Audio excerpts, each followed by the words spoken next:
السلام علیکم ورحمۃ اللہ وبرکاتہ۔ وعلیکم السلام ورحمۃ اللہ وبرکاتہ۔ پیارے حضور، میرا نام صبیحہ جمال ہے۔ میرا سوال یہ ہے کہ خلافت کی انتخاب کے لیے جب آپ جانے والے تھے تو اس سے پہلے کیا آپ نے خلافت کے بارے میں کوئی خواب دیکھی تھی؟ نہیں، میں نے کوئی خواب نہیں دیکھی تھی، نہ پہلے نہ بعد میں۔ سمجھ آئی؟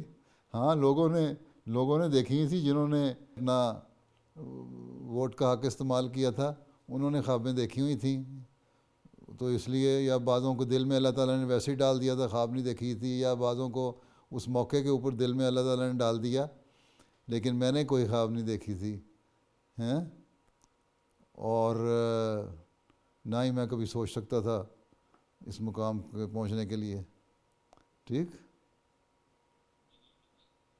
ٹھیک ہے؟ جی حضور۔ چلو پھر بیٹھ جاؤ۔